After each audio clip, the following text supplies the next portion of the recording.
Hello friends, army exams के लिए maths की हम प्रैक्टिस कर रहे हैं और आज हमारी प्रैक्टिस क्लास 5 है। इससे पहले 4 क्लासेस में ले चुका हूं, उनको आप देख सकते हैं। डेली हमारी क्लासेस होती हैं शाम के 8:30 बजे, तो आप लोग 8:30 बजे जुड़ सकते हैं यूट्यूब के माध्यम से।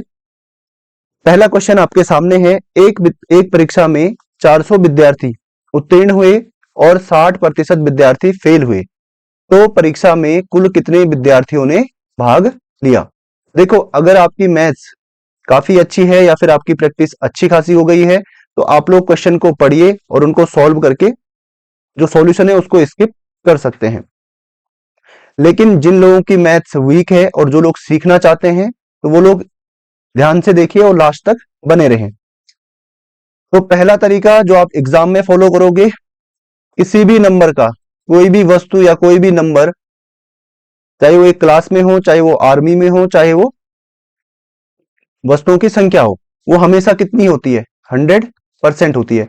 तो मान लीजिए कक्षा में जो भाग लेने वाले विद्यार्थी थे परीक्षा में, वो कितने थे? 100%, 100% थे। ठीक है, इनमें से 60% विद्यार्थी फेल हो गए। फेल होने वाले विद्यार्थी कितने हैं? 60%। ठीक है, 100 में से 60 फेल हो गए तो बचे कितने? 40। तो 40% कौन से होंगे? जो पास हुए होंगे। यहां तक आप समझ गए होंगे। एग्जाम में आपको इस तरीके से इसको सॉल्व करना है। देखो, पास कितने हुए हैं? 40%। और यहाँ पे पास कितने हुए? 400 विद्यार्थी उत्तीर्ण हुए। इसका मतलब 40% बराबर होगा 400 के। यहां से अगर हम 1% निकालें तो 400% के साथ ये गुणा में है तो यहां जाएगा तो भाग में। 10 से 10 कट गया, 4 से कटेगा 10 बार, तो 1% की वैल्यू आपकी आ गई है 10। और हमारे पास जो टोटल विद्यार्थी हैं, टोटल स्टूडेंट कितने हैं? 100%। तो 100% की वैल्यू होगी 10 गुणा 100, यानी 1000 विद्यार्थी। कितने विद्यार्थी हैं? 1000। तो ये तरीका था जिसको आपको एग्जाम में फॉलो करना है। दूसरा तरीका और बेसिक तरीका मैं आपको बताता हूं। मान लीजिए टोटल विद्यार्थी कितने थे? मान लीजिए टोटल विद्यार्थी x हैं। कितने हैं? x हैं। अब इसमें से 60% विद्यार्थी फेल हुए। x का 60%, यानी 10 से 10 कट गया, 2 से कटेगा 3 बार, 2 से कटेगा 5 बार, 3x/5। ये विद्यार्थी कौन से हैं? जो फेल हुए थे। टोटल हमारे x हैं, तो पास वाले विद्यार्थी होंगे। टोटल x में से फेल होने वाले विद्यार्थियों को अगर हम माइनस कर दें, इसके बट्टे में 1 है, इनका एलसीएम आएगा 5। 1 से 5 को डिवाइड करेंगे तो यहाँ पे 5 से इंटू 5 गुणा x, यानी 5x, माइनस 5 एकम 5, तो यहाँ पे 1 से गुणा 3x। तो यहाँ पे आपका बचेगा 5 में से 3 गया 2x/5। तो ये विद्यार्थी कौन से हैं? जो पास हुए थे। तो 2x/5 ये पास हुए थे। और यहाँ पे पास कितने हुए हैं? 400। तो बराबर होगा 400 के। यहां से अगर मैं पक्षांतर करूं तो यहां बचेगा 2x, बराबर हो जाएगा 400। यहां ये 5 भाग में था, यहां जाएगा गुणा में।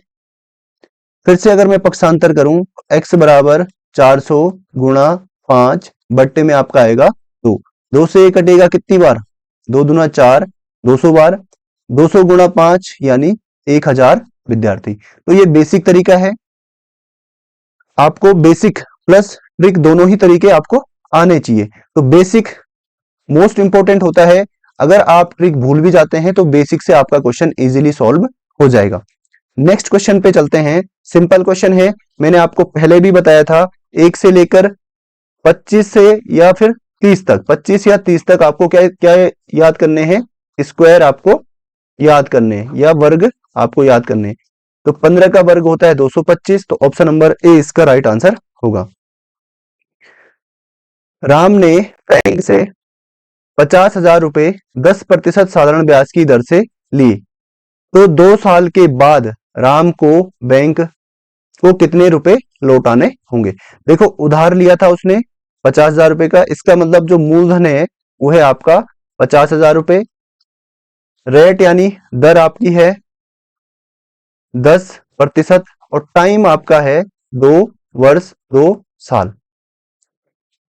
अब सबसे पहले हम यहां से इंटरेस्ट निकाल लेते हैं। सिंपल इंटरेस्ट, साधारण ब्याज बराबर P into R into P upon 100। P की वैल्यू है 50,000 गुणा दर 10 गुणा 2/100। एक जीरो से एक जीरो कट गया, एक जीरो से एक जीरो कट गया, 1 2 3 3 जीरो तो यहाँ पे पहले से ही है, और 5 दूना 10, तो 10,000 रुपए का इंटरेस्ट उसको देना होगा। इतना तो वो देगा ब्याज, और उसने उधार लिए थे 50,000 रुपए, तो 50,000 रुपए तो उसने देने ही देने हैं, और उसके साथ साथ उसने क्या देना है, ब्याज भी देना है। तो बराबर कितने रुपए देगा, 60,000 रुपए। इसको हम फॉर्मूले के रूप में ऐसे भी लिखते हैं, अमाउंट यानी मिश्र धन, हिंदी में लिख लेते हैं मिश्र धन बराबर मूलधन धन ब्याज। तो टोटल मिश्र धन को हम लिखते हैं ए अमाउंट, इसको हम लिखते हैं पी प्रिंसिपल, और इसको हम लिखते हैं एसआई। तो यहां से हम वैल्यू इसमें रख सकते हैं। पी हमारा था 50,000 प्लस एसआई हमारा आया था 10,000, तो इतने रुपए उसको वापस लौटाने होंगे। ऑप्शन नंबर डी इसका राइट आंसर हो जाएगा। अगला क्वेश्चन है 41 से 80 तक की सभी सम संख्याओं का योग क्या होगा। 41 के बाद की जो सम संख्या है वो है 42, फिर उसके बाद है 44, फिर उसके बाद है 46, और इसी तरीके से टोटल लास्ट में जो है वो है 80। तो यहां पे आप देखेंगे इनके बीच में जो डिफरेंस है 2 का है। 44 में से 42 गया 2, 46 में से 44 गया 2, इसी तरीके से सबके बीच का जो डिफरेंस है वो कितना है, 2 है। तो ऐसी जो सीरीज होती है इसको हम बोलते हैं समांतर श्रेणी या एपी अर्थमेटिक प्रोग्रेशन। इस श्रेणी में जो ये पहला पद होता है, प्रथम पद, इसको हम डिनोट करते हैं ए से। ए बराबर कितना है, 42। इसके साथ ही इनका जो डिफरेंस है, ये जो सार्व अंतर है, सभी के बीच का जो अंतर है, सार्व अंतर, प्रत्येक जो 2 पद हैं उनके बीच का जो डिफरेंस है, इसको हम डी से डिनोट करते हैं, बराबर कितना है, 2। अगर हमें पदों की संख्या निकालनी है, 42 से लेकर 80 तक कितने पद हैं, इसके लिए फॉर्मूला होता है एनवा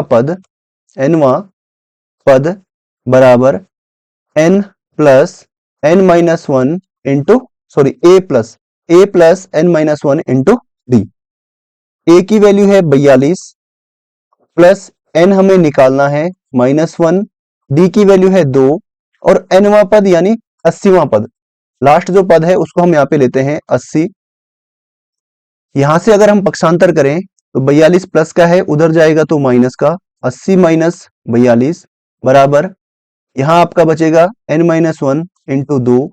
इसमें से अगर इसको माइनस करेंगे तो 10 में से 2 गया 8, 7 में से 4 गया 3, 38 बराबर n माइनस 1 इंटू 2। 2 को अगर पक्षांतर करें तो ये इसके साथ गुणा में है, वहां जाएगा तो भाग में, 38/2 बराबर n माइनस 1। 2 से 1 कटेगा कितनी बार, 19 दूना 38, 19 बार। तो यहां आपका बचा है 19। ये अगर एक उधर लेके जाएंगे तो वहां जाएगा प्लस का 1 बराबर n। तो टोटल कितने पद हैं, 20 पद हैं। ठीक है, ये बेसिक्स है, इनको आपको सीखना है और अप्लाई भी करना है। ठीक है, थोड़ा सा टाइम ज्यादा लग सकता है। अब मैंने सारे ऐसे क्वेश्चन नहीं लिए हैं कि सब में ट्रिक ही लगे। ठीक है, कुछ क्वेश्चन ऐसे भी हैं जो बेसिक से ही होंगे। तो n बराबर 20, इसका मतलब है टोटल पद हमारे पास कितने हैं, 20 है। ठीक है, अगर हमें इनका योग निकालना है, समांतर श्रेणी का योग Sn, समांतर श्रेणी के पदों का योग बराबर होता है n/2 into 2a plus n minus 1 into D. ये भी आपको याद रखना है। ठीक है, बराबर होगा n की वैल्यू कितनी है, 20, 20/2, 2 गुणा a की वैल्यू कितनी है, a की वैल्यू है 42 प्लस n की वैल्यू कितनी है 20 ऋण 1 और d की वैल्यू कितनी है 2।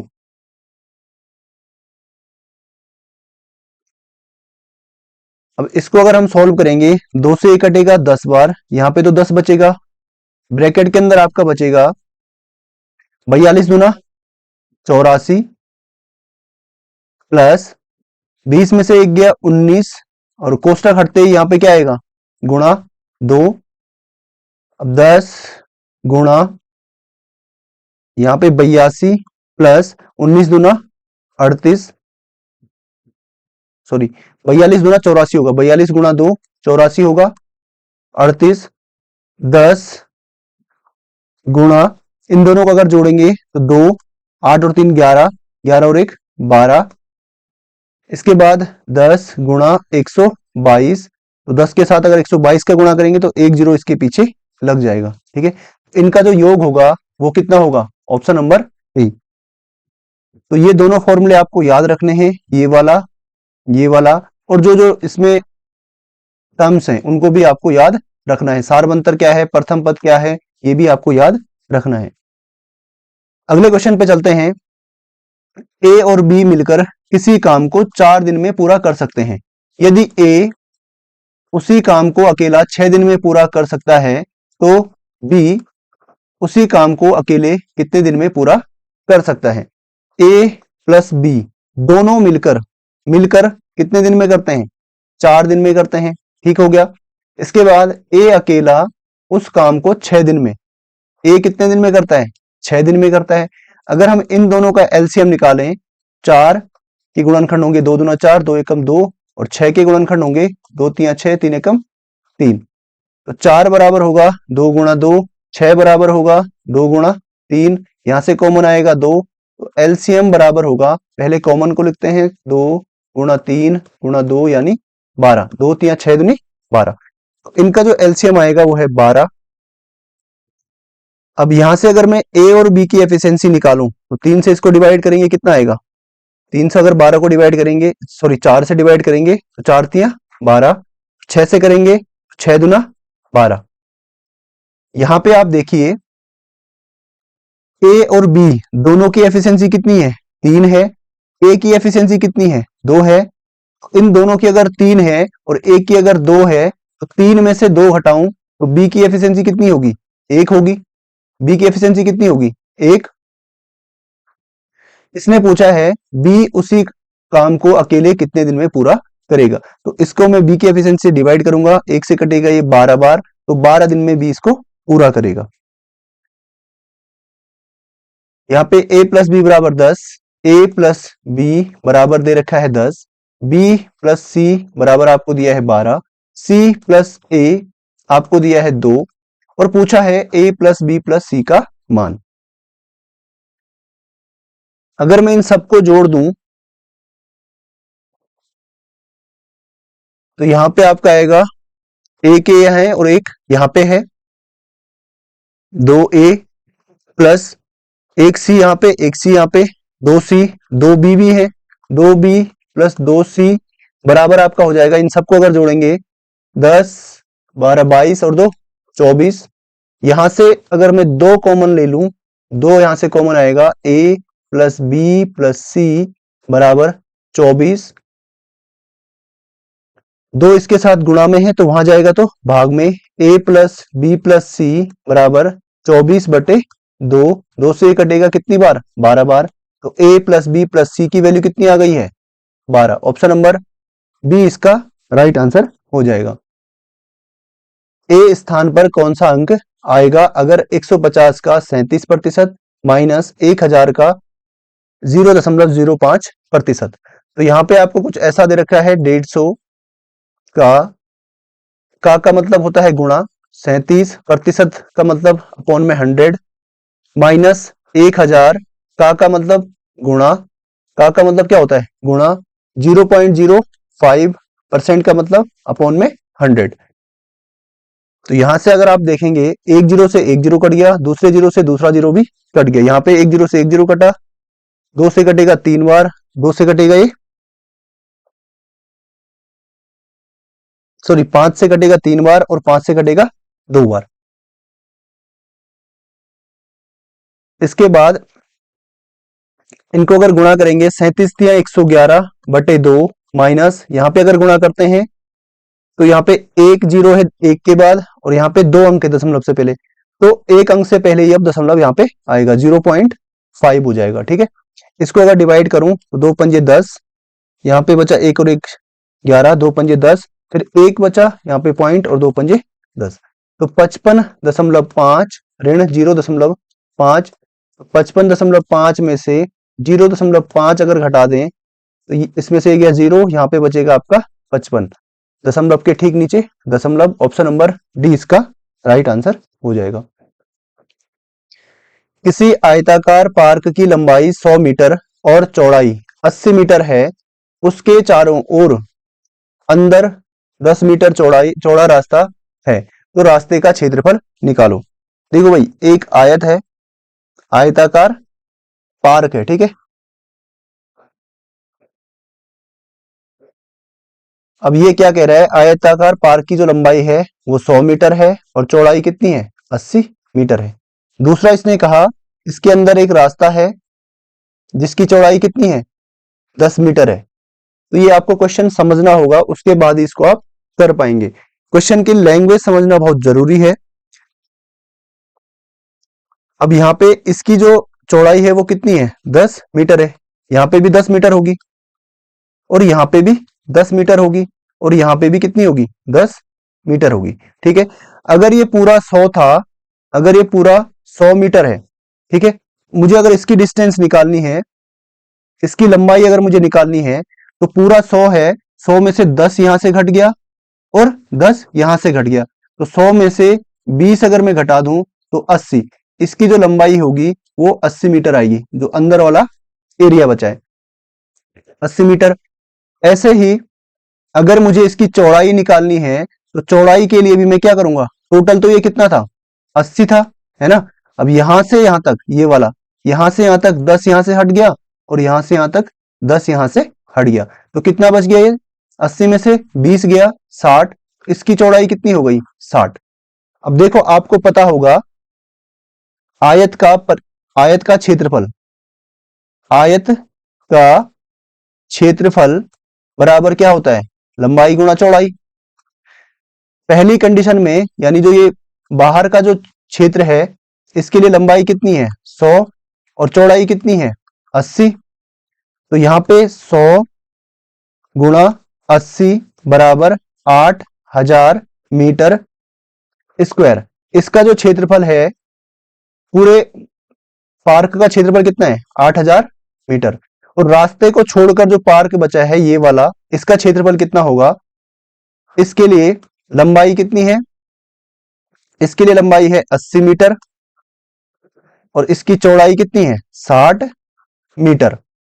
इसका जो एरिया होगा, शेष भाग का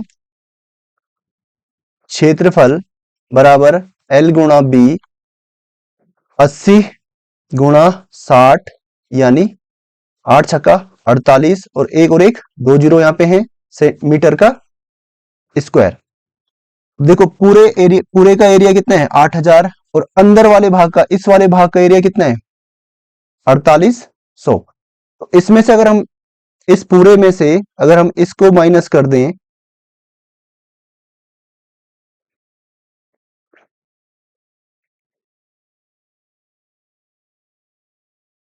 अगर हम इस पूरे में से इस वाले एरिया को माइनस कर दें, 8000 माइनस 4800, तो यहां बचेगा आपका 2 और यहां बचेगा 3, 3200 meter square. Option number A इसका राइट आंसर होगा। तो रास्ते का क्षेत्रफल कितना है, 3200 मीटर स्क्वायर।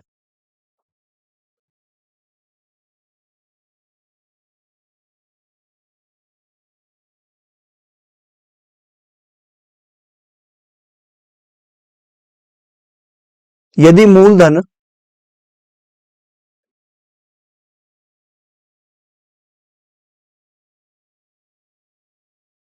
यदि मूलधन 3000 रुपए, दर 5% और समय 2 वर्ष है, तो साधारण ब्याज SI बराबर P into R into T. ये आपका है P, ये आपका है R और ये आपका है T। अब मैंने आपको फॉर्मूले पहले बता चुका हूं, तो मैं थोड़ा सा अब इनको फास्ट करने की कोशिश करूंगा। तो P कितना है 3000 गुणा दर कितनी है 5 गुणा 2/100, 2 जीरो से 2 जीरो कट गए, 5 दूना 10 और 30 गुणा 10 यानी 300 रुपए। ठीक है। अब यहाँ पे थोड़ा सा इंग्लिश और हिंदी में अलग अलग है। अगर यहाँ पे मूलधन 3000 होगा तो आंसर 300 होगा, लेकिन अगर मूलधन 2000 होगा तो 2000 मूलधन गुणा दर 5 गुणा समय बटे 100, 2 जीरो से 2 जीरो कट गया, 5 दूना 10 और 10 20 दशन की 200 रुपए। तब इसका आंसर कितना आएगा 200 रुपए, अगर यहाँ पे मूलधन 2000 होता है तो यहाँ पे मूलधन 3000 ही होगा। ठीक है, क्योंकि इसका ऑप्शन यहाँ पे नहीं है। इसकी वैल्यू आपको निकालनी है 81 रेशियो 810। रेशियो का मतलब होता है 81 डिवाइडेड बाई 810। 81 एकम 81 और 81 दशन की 810, तो 1:10 इसका राइट आंसर होगा। एक वृत्त की परिधि 80 मीटर है तो उसकी त्रिज्या ज्ञात कीजिए। आपको मैंने फॉर्मूले पहले ही बता दिए हैं। वैसे वृत्त की परिधि सरकमफ्रेंस परिधि बराबर होती है 2 पाई आर। ठीक है, और 2 पाई आर की वैल्यू कितनी दे रखी है 88। मान लीजिए इसकी त्रिज्या कितनी है आर मीटर है, तो 2 पाई आर बराबर हमें दे रखा है कितने का 88 के। यहां से अगर हम पक्षांतर करें तो पाई आर बराबर 88/2, 2 से कटेगा कितनी बार 44 बार। पाई की वैल्यू होती है 22/7 गुणा आर बराबर 44, और आर बराबर यहाँ पे होगा 44। ये वहां जाके क्या हो जाएगा उल्टा 7/22। 22 गुणा में था, यहाँ भाग में जाएगा, 7 भाग में था तो ये गुणा में जाएगा। 22 दूना 44, आर बराबर कितना आ गया है 14। दूसरा, अगर आपने प्रैक्टिस ठीक ठाक कर ली है, इसको आप सीधा सीधा ऐसे भी सॉल्व कर सकते हैं। बराबर 88 है तो 2 गुणा यहाँ पे आपका आएगा 22/7 गुणा आर बराबर 88। तो यहां से आप देखेंगे 22 दूना 44, 44 दूना 88 और 7 नीचे है तो वहां जाएगा तो गुणा में 7 दूना 14। ऑप्शन नंबर ए इसका राइट आंसर होगा। एक वर्गाकार खेत की प्रत्येक भुजा को 10 मीटर मापा गया है। एक वर्गाकार खेत है और उसकी प्रत्येक भुजा कितनी मीटर है 10 मीटर है। खेत का परिमाप ज्ञात करो। देखो भाई, वर्ग का फॉर्मूला भी मैंने नहीं बताया है तो इसको भी आप एक बार याद कर लीजिए।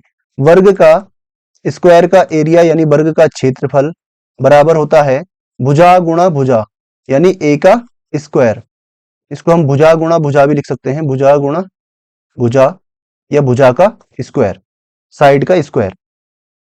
अब वर्ग का परिमाप बराबर होता है 4 गुणा भुजा। इसकी भुजा कोई वर्ग है और इसकी भुजा मान लीजिए क्या है ए है, तो इसके लिए फॉर्मूले यहां पे है। ठीक है, वर्ग का विकर्ण, ये तीनों फॉर्मूले आपको याद कर लेने हैं। बराबर होगा a√2, इसको भी आपको याद करना है। इसने पूछा है परिमाप, तो परिमाप का फॉर्मूला लगाएंगे। भुजा इसकी है 10, इसका मतलब a की वैल्यू कितनी है 10 मीटर, तो 4 गुणा 10 यानी 40 मीटर। जितने भी मैं फॉर्मूले आपको बता रहा हूं इनको आपको नोट करना है और डेली इनको रिवाइज करते रहना है, तभी जाके आप मैथ्स में अच्छा स्कोर कर पाएंगे। मैं फॉर्मूला बार बार इसलिए बताता हूं ताकि आपको याद होता रहे। अगला क्वेश्चन है, यदि एक समबाहुभुज का एक आंतरिक कोण एक षटभुज के आंतरिक कोण से 20 डिग्री ज्यादा पाया जाता है तो समबाहुभुज की भुजाओं की संख्या क्या होगी। समबाहुभुज का आंतरिक कोण निकालने का जो फॉर्मूला होता है, समबाहुभुज का आंतरिक या इंटीरियर आंतरिक कोण बराबर होता है n-2 इंटू 180 अपॉन में n। तो जो एक समबाहुभुज है इसका जो आंतरिक कोण है वो निकालने का फॉर्मूला क्या होता है, ये होता है। अकॉर्डिंग टू क्वेश्चन जिस बहुभुज की हमें भुजाएं निकालनी है पहले उसका कोण लिखते हैं n-2 इंटू 180 अपॉन में n माइनस इसके बाद षटभुज वाला मान लीजिए इसके भुजाओं की संख्या कितनी है, इसकी भुजाओं की संख्या है capital N n-2 into 180 upon में n कैपिटल N बराबर में आपका होगा 20 डिग्री अकॉर्डिंग टू क्वेश्चन, क्योंकि ये जो कोण है आंतरिक कोण इस बहुभुज का है और ये है षटभुज का आंतरिक कोण और इनके बीच का जो डिफरेंस है वो कितना है 20 डिग्री। षटभुज के आंतरिक कोण से 20 डिग्री ज्यादा है, तो क्वेश्चन के अनुसार हमने ये लिख दिया है। अब यहाँ पे अगर इसको ब्रैकेट को अगर हम खोलते हैं इसका गुणा होगा पहले यहां और फिर यहां 180 n माइनस 18 दूनी 36 यानी 360 अपॉन में आपका है n माइनस षटभुज के लिए यहां पे जो n है वो क्या है भुजाओं की संख्या, भुजाओं की संख्या फॉर्मूले में n डिनोट करता है भुजाओं की संख्या को। तो षटभुज षट यानी 6 n बराबर कितना होगा 6 कैपिटल N बराबर होगा 6, तो यहाँ पे 6 ऋण 2 गुणा 180 अपॉन में 6 से ये कटेगा 30 बार और इन दोनों को अगर मैं घटाऊं तो यहाँ पे आएगा आपका 4, 6 में से 2 गया 4 और 4 गुणा 30 यानी 120 बराबर में है 20 डिग्री। इसकी वैल्यू आ गई है 120।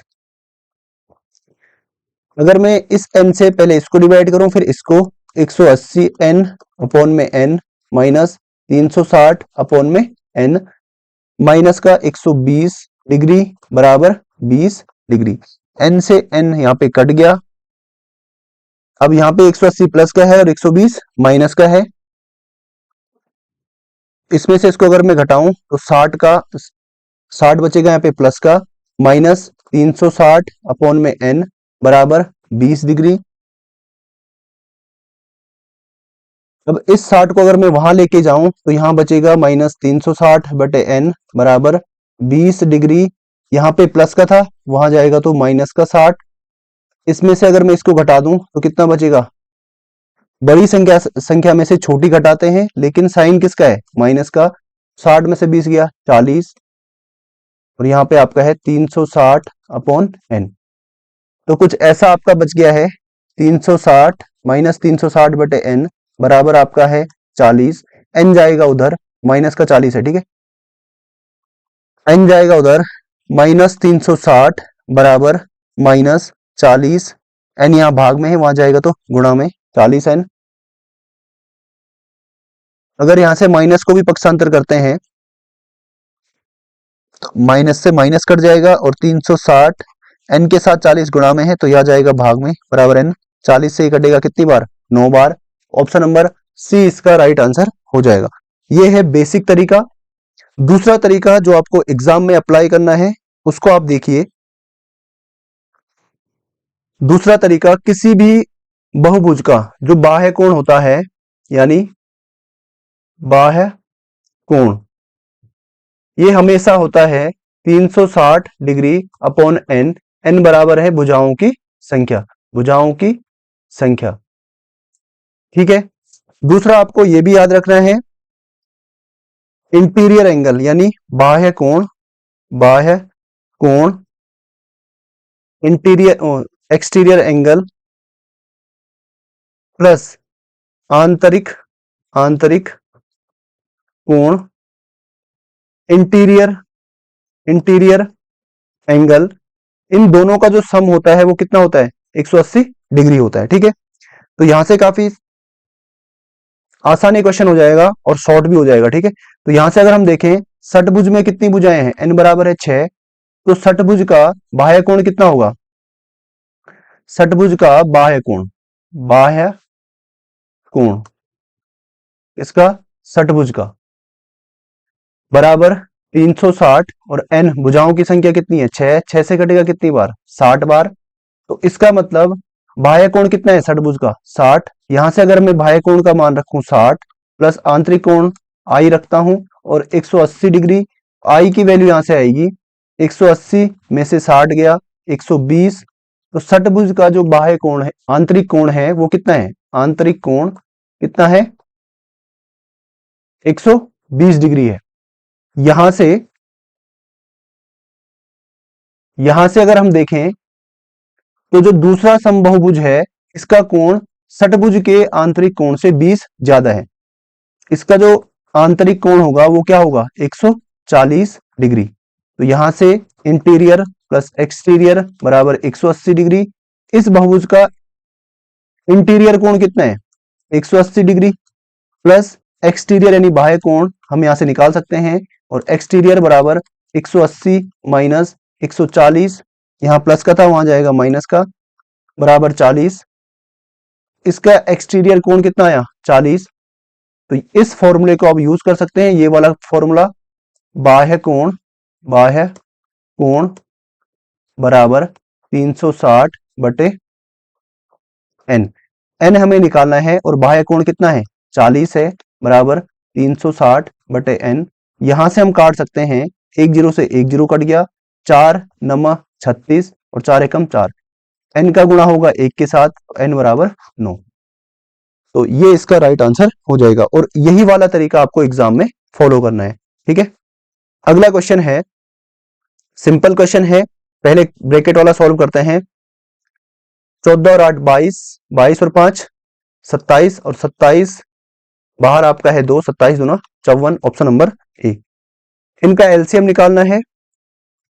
गुणनखंड निकालने मैंने आपको पहले सिखा दिए हैं। तो 9 के गुणनखंड होंगे 3 गुणा 3, 12 के गुणनखंड होंगे 2 दूनी 4 दूनिया 12, 16 के गुणनखंड होंगे 2 दूना 4 दूना 8 दूना 16।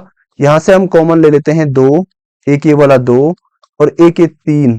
ठीक है, तो तीन चीजें कॉमन है। एलसीएम बराबर होगा पहला ये 2, फिर ये 2, फिर ये 3, फिर ये वाला बचा हुआ 3, फिर ये 2, फिर ये 2। तो 2 दूनी 4 तिया 12 तिया 36 दूना 72, 72 दूना 144, इसका क्या होगा राइट आंसर हो जाएगा। देखो प्रत्येक सेट में मैं कुछ क्वेश्चन टफ भी रखता हूं और बाकी क्वेश्चन इजी होते हैं, तो आपको टफ क्वेश्चन भी सॉल्व करने हैं, इससे आपका दिमाग खुलेगा और आप जो इजी क्वेश्चन है वो इजीली सॉल्व कर पाएंगे। तो उम्मीद करता हूं आपको वीडियो अच्छी लगी होगी। वीडियो को लाइक और शेयर जरूर करना। मिलते हैं आपसे अगली वीडियो में। Signing out.